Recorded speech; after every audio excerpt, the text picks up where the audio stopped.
Hey, hello. It's Nick's forecast, and it's the about that, folks. Hold on, stupid thing. Anyways, it's Nick's forecast.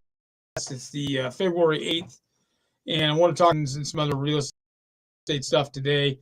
There was a big article in Man News yesterday, written by this real estate broker who's been around for a while, about and why agents are justifying their commissions to sellers, also for the commission, why commissions are going to buyers agents, which is not good. And a lot of it has to do with is that the agents don't know how to, which I agree with because they're not trained. I remember a long time ago when I started out, a long time ago, in '95. This one guy that kind of trained me, he used to have this line when he talk about the commissions at the end of the presentation as he was going through it, and they would say, "What's in?" He would say 6%. Any other questions? And just move on, and then have them sign the paperwork and move out for the selling side, percent for the listing side, because agents are worth their commissions and they should get paid. So right now it's running. You have some other companies out there running some commission deals nationally. I'm not going to mention their names, but hey, that's cool. I'm all for it. Do it. But you work your 6 or 7% commission. You watch the $1 million listing in LA, the two brothers from Denver, Altman brothers. Yeah. Anyways, and basically they'll charge maybe more when they do commissions, even when they sell expensive, because they keep 4% and they give 3 or 2.5% to the buyer's agent. Which, hey, I'm all for it. If you can work it and get, because they're worth their value, because they got the Rolodex.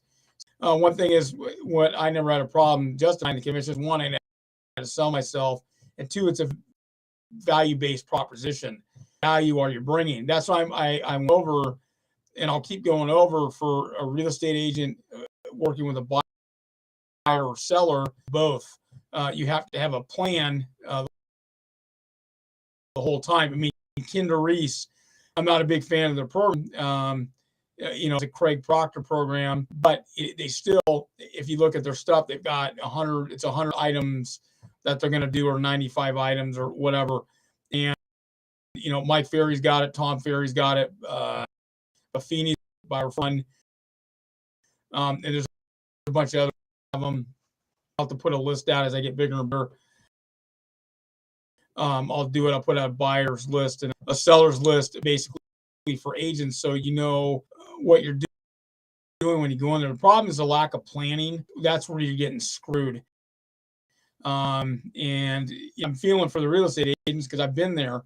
And the problem is your broker owners or designated brokers or managing brokers or whatever you want to call it, designated brokers, they don't know what they're doing, or if they do, they don't want to teach anything. And a lot of agents and offices don't want to do that.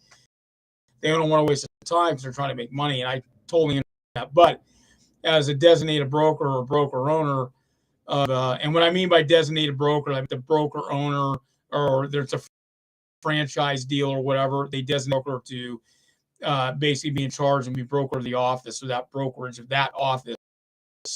And so you're basically designated state because you've turned in the paperwork and by your multiple as a designated broker for that office. That's what I mean by that. A lot of times they think, and they don't show people how to do it. They don't produce a plan. I mean, remember Windermere back in the day, because Windermere is a Northwest company. It's based in Seattle, actually in the university area of Seattle, University District. They used to have a lot of stuff for planning, stuff for agents. I do it so much anymore. I mean, it wasn't great, but at least they had some stuff to give to the seller. Cole Banker used to have something back in the day, but a lot of the stuff, I don't know, a lot of them even have the stuff anymore. It wasn't very good marketing, but at least it was something. And then that, as a agent, you need to explore out and go outside your box and get as much trend. There's so much stuff online now that you can do a composite and put something together on it. So there's a lot of good places. I mean, DeanJackson.com had some stuff when it comes to his marketing and stuff to your clients when you're going ahead and you're getting people in the door because you're giving some stuff and stuff that you can add online if you get his program. Dean Jackson, the best direct response marketer, and basically hire for only just a long time back. He used to be a real estate agent in Toronto. He lives in Florida, but Dean Jackson, him and Joe Paulus do marketing.com. His guy there is pretty cool and specific for real estate agents too. And that's the same thing for a mortgage broker. You need to have this stuff hand out before you do it. But the commission thing went on, and it talked about the justification and basically talked about how a lot of agents weren't being trained properly. And Joe Stump had a video come out 6 months ago that talked about it. Now, I know if you're an investor or you're a buyer or seller, you're listening to this is you to hear because you need to know this is kind of what's going on. But so I've heard some people in the area I live bitching about the commissions and blah, blah, blah. I tell them it's worth it. Can bring a buyer, they can get a buyer, agent can get a buyer to the door, and a listing can get you to get the property, and the listing agent can do their job. And so the commission is well justified, and I'm totally for it. And that just varies on, that's a variable depending on the area where you live. Now, where I'm at, there's some agents that, they're talking about listing $300,000 or $400,000 or $500,000 properties and doing 7%. That's not going to work. 6%, 3% for both sides. That's more applicable. I mean, if it's under 200,000, yeah, you go 7%. It's over 200, you go 6. That's usually how it's usually justified. So some will do 5%. Some agents will split it and they'll give 2. But if I see a 2% listing on there, I won't do it. If it's 2.5 or more, 2.5, 3.5%, then I'll show the property. But if you see a 1 or 2%, you're not gonna show the property most of the time. I wouldn't if I was an agent. That's why I always scan the properties when I did it before I sent everything out. And anyone that didn't pay the commission on it, I wouldn't do it. And also too, I always sent the notes a full. I never sent a buyer's version basically in the multiple. I sent the full version with all the real estate notes on there so they could see it a lot of times. And I really didn't give it what my broker thought. Told them to take a hike since I pretty much did what I wanted, because I was always one of the highest agents in the company. And when I was at one company, there was 2,000 agents, and me and my cousin, we were 2 and 3. And there's one other guy, this one other cat that Vancouver and lived in Seattle, and all he did was commercial, and that was it. And he was rolling down. He drove a Ferrari, so that's pretty cool. But he had a lot of the companies too, but he was one of the top guys in Washington State. So just like we were. And so basically, the commissions are justifiable because the agents, let's just say it's on a listing agent. Listing agent has to go out. They have a plan. Hopefully they have a plan. A lot of agents don't. So you have to look at that if you're a seller. They'll have a plan detailed. They'll have a list of all the steps you're going to have to do. Also, too, if you have a higher end listing, or even if it's a mid listing, and that's anywhere from 2.5, let's say 400,000 to say about 900,000 or so. They may have to be present for that agent if you want it. A lot of times I didn't do that. They have to do open houses. They have all this exterior marketing stuff that they have to do. So they're trying to procure it because they're trying to sell the house themselves. And so I always talked about that I'm always going to try to sell the house myself because I want to get the full commission if I can get it. And a lot of times I always mortgage broker. That's why I tell you, if you're a real estate agent, you have a mortgage broker's license to that. Mortgage broker, and you have a real estate agent license, you need to do both. So you can double and triple, quadruple, 6, 8, 10 times your income on one deal. And I've done that plenty of times. So a lot of off-market deals on that too. And so I do that a lot. Anyway, so the commission is totally justifiable. And as a listing agent, you're doing a lot of stuff. You're trying to procure the buyer, or at least get the buyer procure with another agent. as you go through and you're doing your stuff. And I'm not talking a broker's open, but I'm talking going way beyond and whatever marketing stuff that they're doing, because there's all this exterior stuff. Because I had a fully planned out with the post, all the social media. This would be pre-social media, all the internet stuff that I used to do, magazine, all that other stuff that you can still do, and it's just still available. And there's all this other stuff, radio ads, TV ads. And there's all these other ways you can get featured too. I used to get homes tonight. My thing for my homes a lot of times was basically mine was more 50 somewhere in there, because I was more in the middle class type of deal, because I made more money because I was doing loans and real estate both. So I was doing both. That for me was good, but I still did a lot of marketing in there. The end stuff, yeah, you're trying to get the press people out and that, especially we have a 2, 3, 4, 5 million homes. These just work for Windermere Coal Banker Seattle. Now she owns her own company with this other agent, and they're both really super high speed, top 10 agents in Washington State, actually nationally, in the probably top 300 easy. And she rocks. I won't mention her name. And the other guy, he rocks too. And basically they have their money and they just totally rock it. They just got away from the franchises and all that and said, screw it, we're doing our thing. And I'm like, because I done deal with her in the past. I did deal with this guy and his other partner too. And they knew how to stay out of the way. A lot of these top agents knew how to stay away because they knew I was a high producing agent, a mortgage broker, a real estate agent. So they just stayed out of the way. And the commission was justifiable because you got the property sold. Listing most of her, and she does commercial too. She's starting commercial too. Basically, her listings plus is probably $1 million. She had the biggest listing in the state, but her commission is justifiable because she got the buyer. She sold it herself. So it was justifiable. Okay. Buyer's agent, there's a lot of stuff agent has to do and work representing you. They have to go out, they listings, go out and they might have to show you 40, 50, 60, 100 houses, maybe 200 houses because of the way the markets are in some areas. And you find one you like, they go ahead and write it up. They have to meet the appraiser, the inspectors, depending on what you have. They may have to deal with any attorneys, stuff that they want, or if anything you want it added to it. It could be they have to deal with escrow, title. They have to deal with the agent to make sure every time is good, if there's going to be changes or whatever. Just things that come up. The thing is, in the commission, so it's justifiable them getting their 3.5% because they have to get it. So it's totally, we're just like an agent, same thing. So it's justifiable. One thing I'm going to mention too, that's why I always put more stuff, because there's always more, is flexibility is a key to doing deals. And I don't care if it was cash or fund, 95% of all deals, maybe 90%, 96% of the deals are financed. One thing I always, my sellers, buyers, and people I was representing when I did mortgages is that you have to be flexible in deals. I don't care if it's all cash deal, nothing's perfect. Things are going to come up.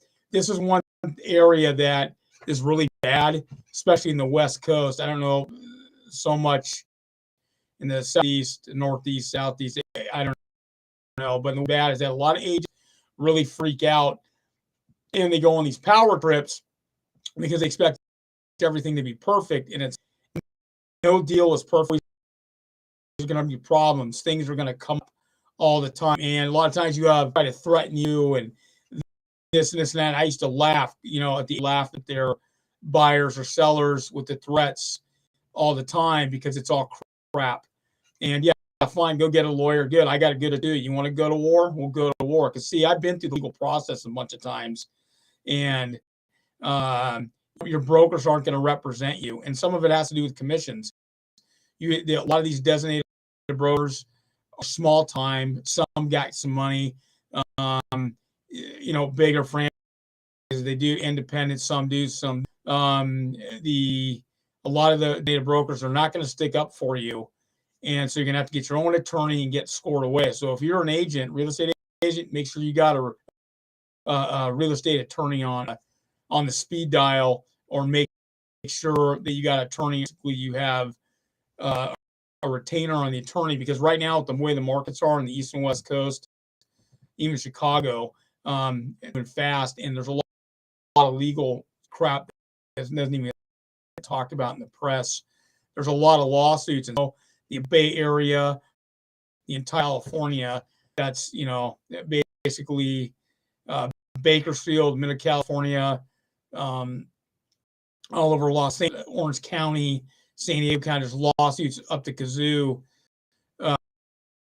with buyers and sellers going off on real estate agents and the whole. So you need to protect a lot. Some of it has to, I'd say 50% of it has to do with commissions that the agents got screwed on, and basically, and the other bunch of other stuff that has to do with stuff with the contracts, and they could be a massive variables. And it's right now Seattle and Portland. There's a ton of money. There's a ton of them in the LA, San Diego, even Sacramento, Bakersfield, Fresno. There's tons of lawsuits out there right now. And if you're an investor, if you got an agent that's been through some legal stuff that's online, actually that's the agent you want to work with, because see, they've been through the legal process and they understand the listing agreements and all the attachments, the purchase and sales and all the attachments. They understand this stuff. There's one agent in Seattle, and she was a pretty high speed agent, and she was making, pulling down $3 million a year.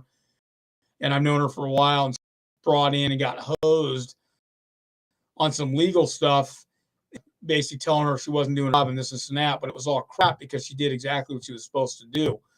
And that legal thing went down and actually went to court. Most of the stuff settled out, and she has insurance. Most of the company, all the company, real estate companies, they all have errors and omission insurance and all the stuff. So I know, because I've had to use it before, and we even got fired from companies for it.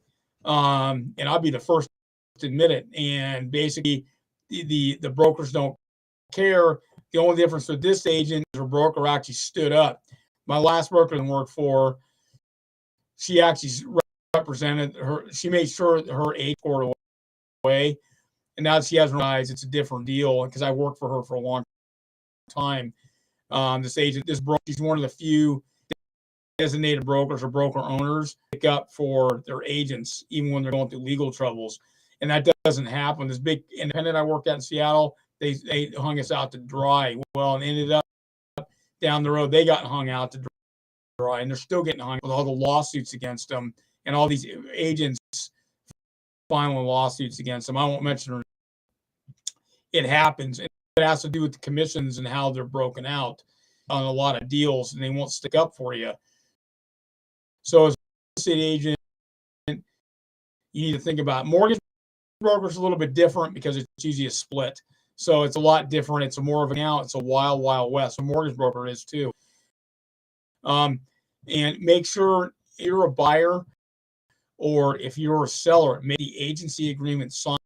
If you're a real estate agent, you damn well. If you're a mortgage broker, you better have an agency agreement in there, because that's what saved me and my cousin for some stuff back in the day as we had inside, because the lawyers, these are high-end super lawyers going after us, and we had really good lawyers, high-end super end lawyers going after them in court on anything. All got settled out, and we had errors and omissions insurance that covered a lot of everything, but we still had to fork out hundreds and hundreds of dollars in legal fees. So I've been through the game, and this is why I can sit there and tell you about this stuff, because about it. I knew another agent in Seattle that got nailed on a commission thing, plus this and this and that. She worked for a company, and her broker left her out to dry. This agent was pretty squared away. She did probably 100 deals a year. She was probably 70% referral, and she got knocked out of the real estate game for a couple of years. I think she's back. I think she's retired now, but she had a long career, almost 28 years, and she was a good agent too. And I did a bunch of deals with her over the past, and and I've seen this almost happen to me. And I've had you tangle with the state and this and this and that, and all kinds. A lot of it's bogus, and so this is one thing you need to know.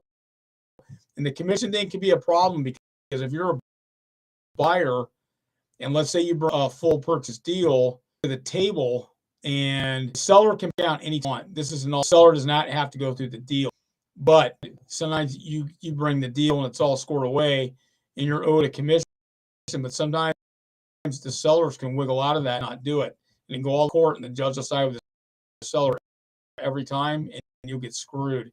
Legal lawsuits of that. Now, the paperwork out there, this is a long time ago, they still have it, where if you're a buyer's agent, you represent a buyer, and they sign some paperwork and an NDA. A lot of times commercial do an NDA too. Not so much in the residential. You go out to the buyer gives you some homes, and then you turn around, and 3 weeks later you work with agent B, and agent A and B did it, blah blah blah, and you're owed a commission A, and there's been legal suits on that too. And I've seen this stuff in the whole area. It happens in Portland and Bay Area and stuff like that. So the commission thing's a big deal, but as you're an agent, you're right for it. Well, what I'm telling you as an agent, you need to be better at planning, and basically you need to have procedural steps of all the stuff that you're going to do to show your value when you're presenting your CMA to the seller of your plan and what you're going to do. And as a buyer's agent, the same thing. And this justifies your commission, especially if you're a listing agent. And as a buyer's agent too, because people are going to whine about it. And this is why you justify. These are all the things you have to do it. And also, you have to have confidence in yourself. I walked out of listing, tried to play some games. I just walked out. Then they went and listed with another broker one, and it didn't sell. Broker two, broker three, and then they come back and call you later. And you know what I would do? I'd say, no, I don't want your listing. Or then they'd keep calling me back. I said, fine, I'm going to raise it. And so now I want 7.5% commission, and I'll 4.5%, and I'll get 3% to the buyer's agent. And they would hem and haw, but they would stop because they know I get the property, and all of a sudden, 3 weeks before I had the property sold and it's done. And these usual the listing was over. And this is a problem now. A lot of areas now that are hot, there's no overpriced listing. Like in Seattle, a lot of homes are going 100, 200, 300, 500, $1 million overpriced. This is the way it is down in the whole West Coast, Oregon, Washington, California, a lot of places. But there's a lot of places that aren't like that. So, these are things you need to think about as a seller and as a buyer. But the thing is, how are they going to do it? What the thing is, and also turn an area that's not hot, and it's moving so. You have to price your house not at the high end, price it in the middle, and then be prepared to do a 30 days. This is what I used to do. I used to have the price reduction. Basically, if the seller was demanding a thing, I usually just walk out of listings. I don't want it. But what I told the seller, yeah, I'll do it for days, but I want this big in price right off. And basically, if I didn't get it, I didn't give a damn. You know why I didn't give a damn? Other business going on, I don't need them. And some other jerk off agent can go ahead and get it in the house of 6 months to a year. Good luck. Or they'll fire 2 or 3 agents and try to come back to you, and I'll raise it. My cousin said, well, yeah, fine, we'll take your listing at 7.5% commission. We'll take our 4.5% and give 3% to the buyer's agent. And we do this stuff all the time. Nobody else knew about it. We could do that and get away until the multiple people you had to put stuff out. That's only the Pacific Northwest multiple. So a lot of the stuff that I'm seeing is just it's all kind of a crock, and it's to see. But like I said, it goes back to the same thing as before. The agents don't no trains them unless they have a coach or they're going through a system and they bought some system, and basically you're going through one of the big trainers out there, which is cool. You keep doing. Cardone's got a great program. I can't forget, because Cardone knows more about real estate than all these trainers can. And because he owns $1.5 billion of real estate, or about $1.5 billion. And, as a Gulfstream 650, that puts him way at the toe. But he's got a cool program. I think we checked it out. got a lot of cool stuff online to look at, and all these other people have cool stuff. Joe Stump, Buffini, Kinder Reese. Oh, Haas Pratt. He's good at listings. I've talked to Haas before in the past. I bought a couple of his programs to check them out. Do that. I used to buy stuff and look at it. I was in the Mike Ferry's coaching program for a couple of years, and I was in Byron Lee here, and I was in some other coaching programs. I was checking them out. But they're all good program. Tom Ferry's more coaching oriented than a lot of stuff that he puts on, but he's got a lot of cool stuff to look at. I posted a video on my Facebook page, Facebook Forecast, and I go out there just talking about different things for agents and things they get more listings. And this came out a couple of years. It's all relevant. Mike Ferry, I was looking at a thing he posted 10 years ago. It's more of an, it was like Stump. I watched this thing he did at Exit Realty. It was a couple hours, like 4 weeks ago, just to go through all the stuff that he talked about is more relevant now than when he was talking about it.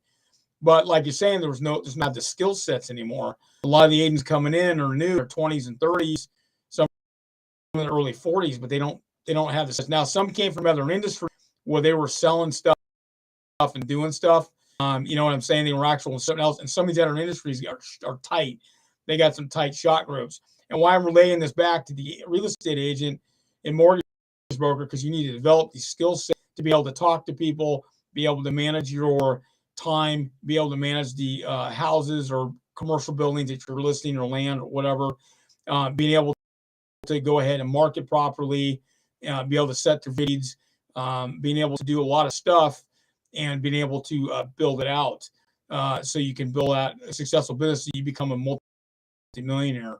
And things that you need to think about. And I'm also talking to the investors out there too, that you need to think about this stuff. So if you're going to flip product, or pay the agent, because the agent's going to have some off-market stuff, or going to know somebody that has an off-market deal you can get before anybody else. These are the other things that I'll talk about. This is the other flip side of real estate. When you're working with an agent, you work with them for a while, because they might have something coming up you're not going to hear about. You might get access to a listing nobody's got, and that's a big thing right now. Seattle agents talking to other agents. See, I know a lot of the old school agents. There's two teams in Burien. I won't mention their names, but anybody watching will know. And Burien is outside of Seattle. It's not that far out. It's only 15 miles out of 20 miles out of downtown. But anyways, there's a couple of dad and son teams, and there's one dad and son team. They've been around a long time. I know, because his son's about my age, and I've known him for a while. My cousin knows, and we've done a bunch of deals with him and his dad. I mean, they're the old guard in the game. They've been around a long time in the same forever, and they live in the same area. They sell all over Puget Sound like I used to do, and everybody. The office has got a lot of high-paid agents in it, and they got a lot of agents making 7 figures plus a year. And a lot of these agents have been 20 years plus. They're all experienced agents, because I've done a deal with almost every agent in that office. In that office I started with, maybe that's 28 years ago, 27 years ago. And a lot of people knocking it out of the park. I mean, a lot of these agents used to work at other offices, and one office in Burien, Washington, and they're pretty squared away agents. And actually, most of the agents actually understand finance too, and they actually understand commercial and residential, even though most of the people do residential, but a lot of them have done both. They know what the hell's going on. There's another office down in Des Moines, who I knew the broker with for a long time. I've done a ton. I met him when I first started. And he's got a bunch of agents in his office. When he took his franchise over, he basically got from nothing. He's built it out over 2 years. And he's got a lot of agents in office. I've been with them for over 20 years or close to it. Some of those agents started when I started. And, make figures, low 7 figures, over 6 figures, $500,000 plus probably an average. And a lot of these agents have been around long. And the thing is, there's this whole network of agents that will have listings that don't hit the market. And so if you're an investor You need to get an because they're going to have stuff that you're not going to be able to get. See, this is what I'm saying is this is why the commission is told to file because of stuff like this. Is the off-market deals. The amount used to do, me and my cousin would just blow people away. We never talked about it, but we just used to just kill it. And because we had buyers down the road. Now, there's are the gold mine. They said are on that. They said listings are, but I disagree. The mortgage broker had the buyer. Now, even in a bad market, there's still a lot of stuff you can work it. In a hot market, there's a lot less land. It's tough to get listings, but you can still get them. And the thing is, the areas that are really hot. A lot of other areas that aren't so hot, and those are the places you want to go to buy. If people want to be in a certain neighborhood, there was in Bellevue, Washington. I think it's still in escrow. There was I think it just closed. Well, Bellevue's kind of divided. There's West Bellevue and East Bellevue for people who don't know that area. These were a lot of billion, tons of tech up to Kazuski. Okay. And so a lot of the, basically there's a Bellevue and West Bellevue. This was in what they call East Bellevue, Northeast Bellevue.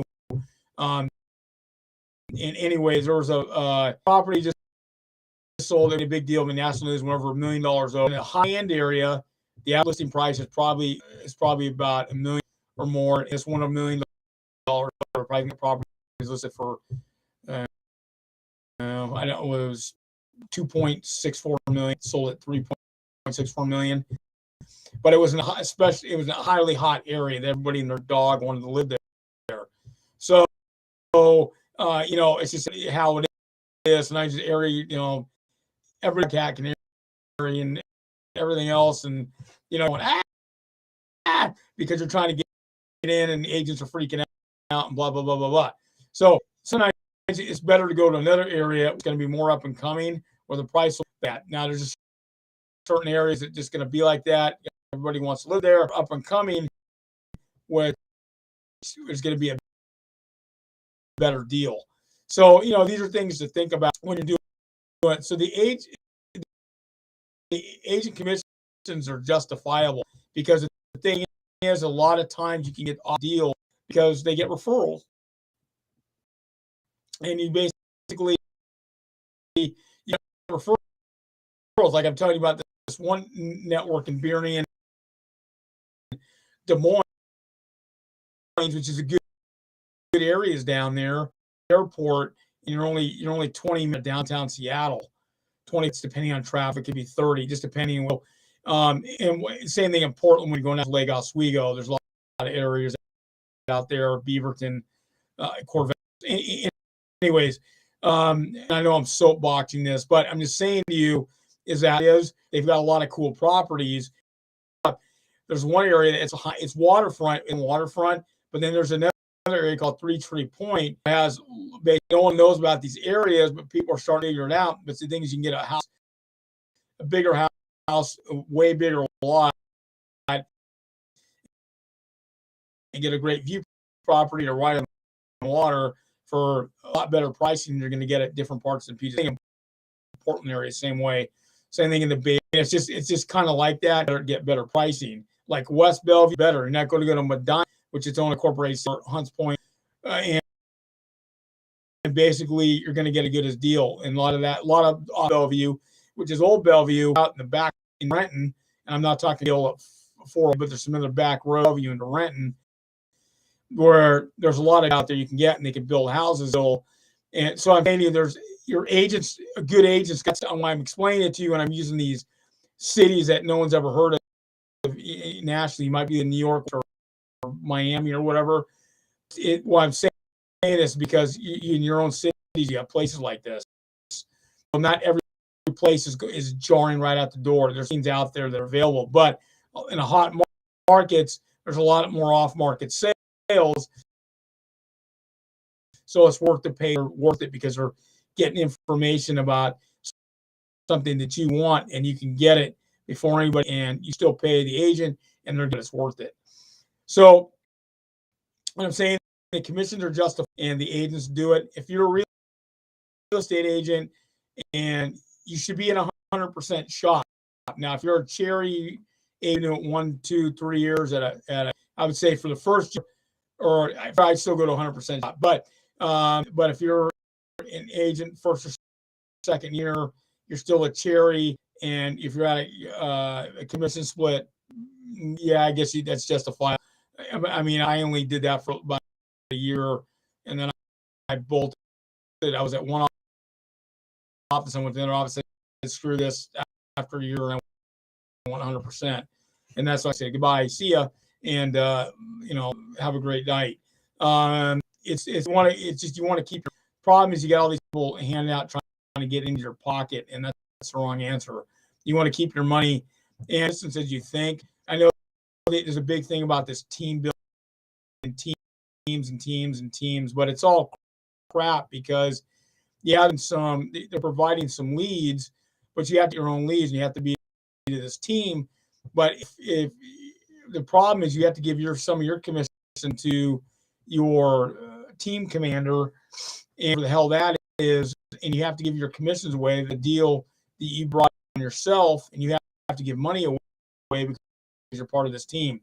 I would say screw that and get your own assistant and do your own thing.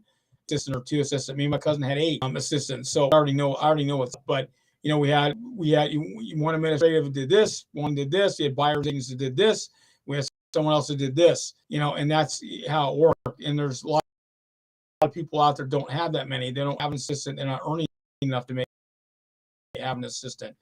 But the thing I have to talk about these teams, but all the teams is basically adding these agents that are working at their own capacity, but they're working on your team because you're giving them leads. So yeah, you get your split, but as an agent, you're not getting that, and you're basically kind of screwing yourself. So out of a team, I'd blow that off. I made a big article on it this past week, and I thought it was pretty lame. About some big team, this and blah blah. But the thing is, you're still getting screwed because you don't get to keep all. You have to give some of your money to somebody else, and they're not providing that many leads. I mean, no offense, but they're just not. We did our administrative stuff and did listing, admin, and that kind of thing.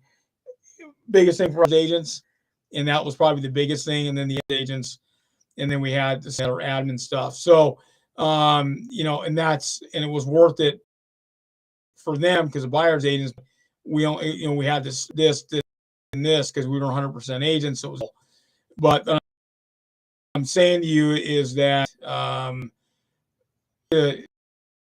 build your own thing out, build your own team with your own assistants, and that's how you do it. Every assistant for you should bring at least 2 deals in, and that's kind of what you want. But the thing is that you're working with so many leads that it's viable to do it, to bring them in and knock out. But like I said before, each assistant should bring in at least 2 leads a month for you. So if you have 8 assistants, 16 extra leads a month. 2 assistants bring an extra 4 leads a month. How you justify it?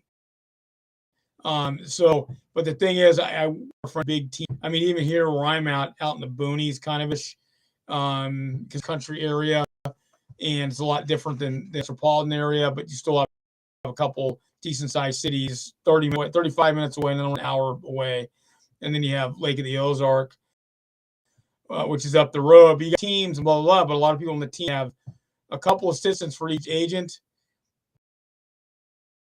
and then they have the rest of these other agents that are working for us. But those agents got to go ahead and they have to give a good chunk of the commission to the agents that they're working for, and so they're getting screwed, and it's just bad. So I'm saying, if you're a real estate agent, do your own thing, have your own anybody, and if you get your broker's license, good. Go out and start your own damn company if you have the money. And so I did stuff up about it because finance and real estate deals. I mean, even when I had a lease fund company, me and my cousin, we're doing lease fund stuff, and that's a whole different leasing money. So if someone needed 5 computers, they need farming equipment or equipment for this, that, and thing for their construction company. Yeah, we used to do that. Sometimes it's better to leasing on that. And that was a different kind of funding, which is different because it had nothing to do with real estate at all. And we've had other businesses doing other marketing companies that had nothing to do with it. So I did a bunch of different things.